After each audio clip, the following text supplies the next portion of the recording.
इस तस्वीर को ज़रा गौर से देखें। 2019 में पानी के दरमियान मौजूद पिलर्स दरिया में पानी की मिकदार या फिर इसकी सतह को बता रहे हैं, जो अगले 2 साल के अंदर होते होते मुसलसल खुश्क हो रही है, और ये क़यामत की एक अहम तरीन निशानी है। यह है दरियाए फरात।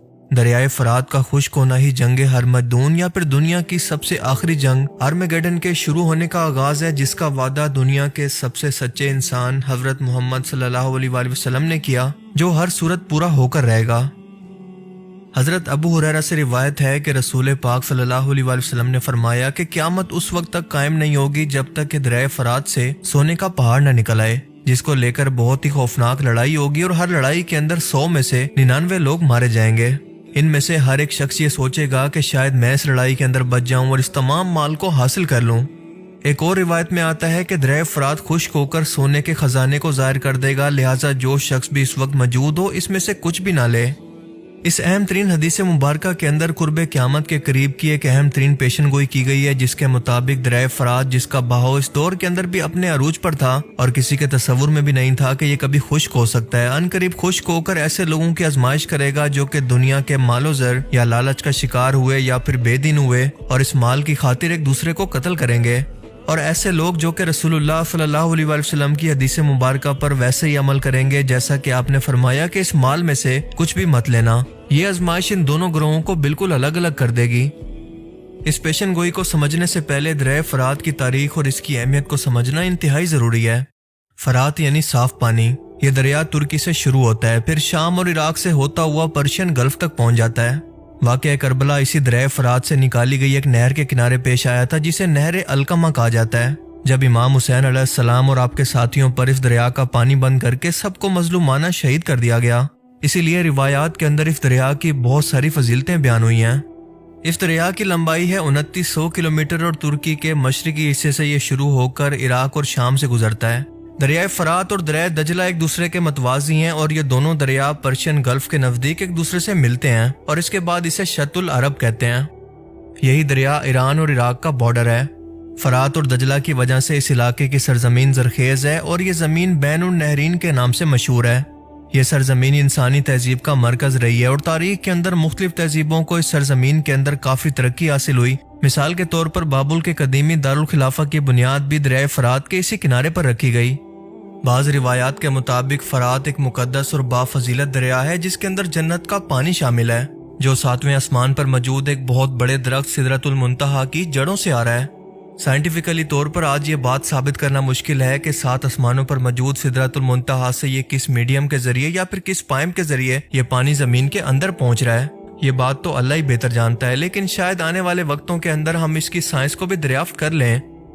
इंटरनेट पर दरियाए फरात के खुश्क होने से मुतल्लिक बहुत सारे दावे मौजूद हैं कि कहीं पर तो कोई शख्स ये कह रहा है कि वो सोने का पहाड़ इंसानों को मिल गया जिसके बारे में ये पेशन गोई की गई थी, और किसी का कहना है कि यहाँ से दरियाफ्त होने वाला तेल या उस तेल से हासिल होने वाली दौलत दरअसल एब्स्ट्रैक्ट मानों के अंदर या मिसाल के तौर पर समझाने के लिए सोने का पहाड़ कहकर बयान की गई थी।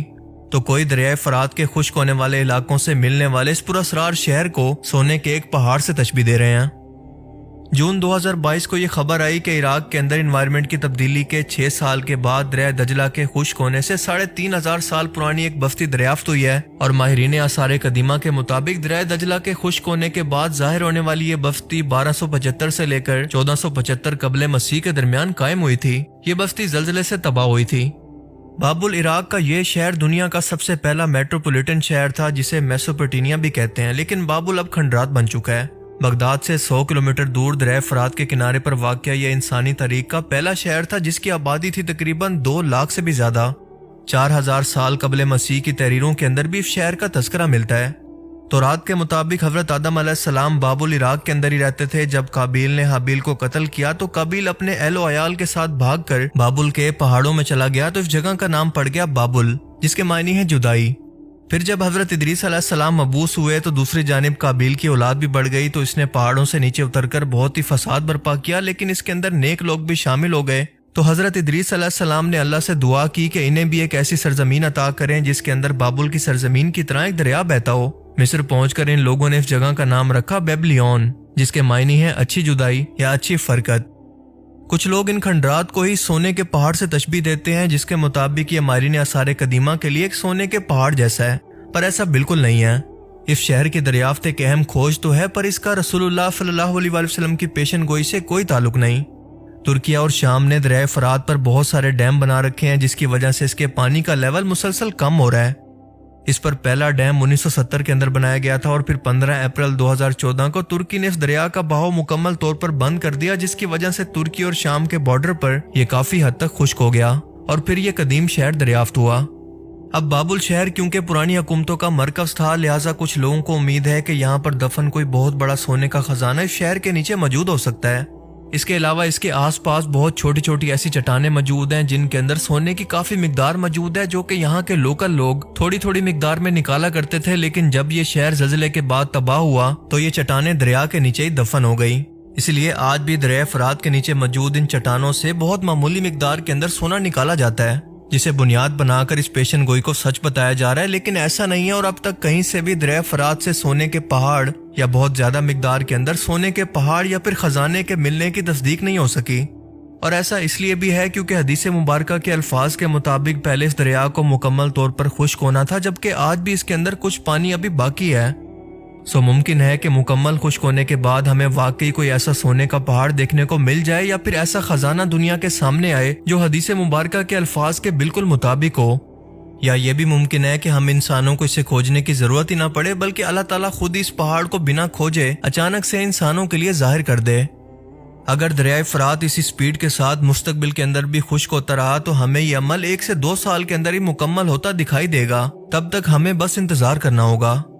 جبکہ اس کے علاوہ انٹرنیٹ پر اس پیشن گوئی سے متعلق جتنے بھی دعوے موجود ہیں، چاہے وہ تیل کے ملنے کے ہوں، سونے جیسی کسی قیمتی دھاتوں کے ملنے کی، یا کسی بھی اور قیمتی چیزوں کے ملنے کی، وہ سب کی سب من گھڑت باتیں اور افواہیں ہیں جن کا حقیقت سے کوئی تعلق نہیں، کیونکہ حدیث مبارکہ میں واضح طور پر سونے کے پہاڑ کا ذکر ہے، یا پھر خزانے کا، نہ کہ کسی دولت کا۔ اسی لیے علماء کرام کے مطابق یہ کوئی ابسٹریکٹ نہیں ہو سکتا، بلکہ اس سے مراد ایک سونے کا پہاڑ ہی ہے، اور یہ عنقریب ہو کر ہی رہے گا، آج، کل یا پھر کچھ سالوں کے اندر، ہم نہیں جانتے۔